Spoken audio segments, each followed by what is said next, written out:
రేవంత్ సర్కార్ తీరుతో అన్ని వర్గాల ప్రజలు తీవ్ర ఇబ్బందులు పడుతున్నారు. తమ సమస్యలను వెంటనే పరిష్కరించాలని డిమాండ్ చేస్తూ గన్ పార్క్ వద్ద అమరవీరుల స్తూపానికి వినతి పత్రం సమర్పించారు గురుకుల ఎంప్లాయీస్. కాంగ్రెస్ సర్కార్ 370 జీవోను ఇంప్లిమెంట్ చేయడం లేదని మండిపడుతున్నారు. అవుట్ సోర్సింగ్ ఉద్యోగులకు వెంటనే పెండింగ్ జీతాలు చెల్లించాలని డిమాండ్ చేశారు గురుకుల జేఏసీ మాజీ జనరల్ సెక్రటరీ మధుసూదన్. మైనార్టీ గురుకులంలో మార్చిన విధంగా అన్ని గురుకులాల్లో నూతన టైం టేబుల్, స్టాఫ్ ప్యాటర్న్ అమలు చేయాలన్నారు.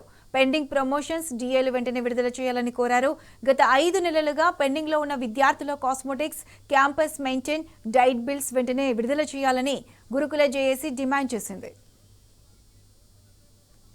ఏదైతే తెలంగాణ ఉద్యమం అనేటటువంటిది నీళ్లు, నిధులు, నియామాల కోసం జరిగినటువంటి ఉద్యమంలో ముఖ్యంగా పాత్ర పోషించినటువంటిది స్థానికత.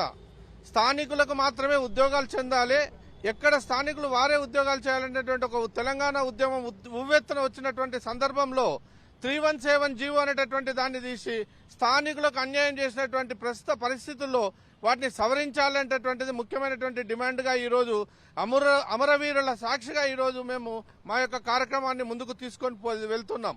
ఏదైతే రాష్ట్ర ప్రభుత్వం 317 జీవో అమలును సరిచేస్తామని చెప్పి ఒక కాలయాపన కమిటీ అనేటటువంటిది మంత్రుల ద్వారా ఏర్పాటు చేసింది, కానీ దానికి శాశ్వత పరిష్కారం అనేటటువంటిది ఈ రోజు వరకు కూడా రాలేదు. గత సంవత్సరం ముఖ్యంగా ప్రభుత్వంలో ఏదైతే ఒక పోర్టల్ ఉండనో ఆ పోర్టల్ క్లోజ్ అయిన తర్వాత ఎస్సీ గురుకులంలో ఈ యొక్క 317 జీవో అమలు చేయడం వల్ల చాలా మంది ఉద్యోగస్తులు సుమారు ఒక 250 మంది వరకు వారు స్థానికాన్ని కోల్పోయి జోన్ 6 వాళ్ళందరూ కూడా నూతన 1 to జోన్ 4లకు, అదేవిధంగా జోన్ 5 వాళ్ళందరూ కూడా నూతన 5-6 జోన్ల వాళ్ళకు, అంటే ఉదాహరణ చెప్పుకుంటే మహబూబ్నగర్ వాళ్ళందరూ కూడా ఆదిలాబాద్కు, అదే ఖమ్మం వాళ్ళను మహబూబ్నగర్కు, రకరకాల ప్రాంతాలకు బదిలీ అనేటటువంటిది, అలాట్మెంట్ అనేటటువంటిది చేయింది. ఇది పూర్తిగా 317 జీవోలో ఉన్నటువంటి నిబంధనలకు విరుద్ధంగా జరిగింది.